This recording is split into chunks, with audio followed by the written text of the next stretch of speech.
Volám sa Marcela Hammond, vo firme Havy pracujem ako Key Account Manažér a Team Lead na oddelení nákupu a zákazníckeho oddelenia. Chceli sme hlavne interaktívnou, zábavnou formou zblížiť zamestnancov v rámci oddelení, v rámci firmy a v rámci krajín. A hlavným cieľom, alebo hlavnými cieľmi boli zlepšenie komunikácie a spolupráce medzi zamestnancami.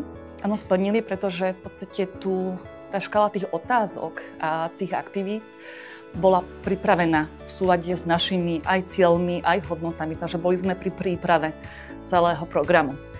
To znamená, že keď sme chceli zlepšiť tú spoluprácu a komunikáciu medzi zamestnancami v rámci oddelení a krajín, podarilo sa nám to dosiahnuť tým, že ste zmiešali týmy, že ste zmiešali skupiny, takže bolo to veľmi prepojené. Chceli sme, aby si ľudia uvedomili, že každý jeden člen toho týmu je súčasťou väčšieho celku. Čo ma veľmi prekvapilo, že sme týmto team buildingom zistili silné stránky každého člena.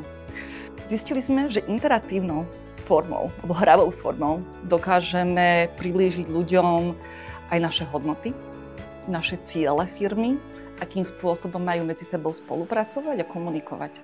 A už teraz vieme prísť za tými ľuďmi po tomto team buildingu a už možno vieme, akým spôsobom s nimi komunikovať lepšie.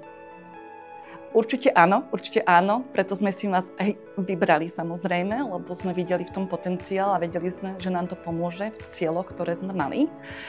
Najskôr si musíte vybrať cieľ, ktorý je dôležitý pre vašu firmu.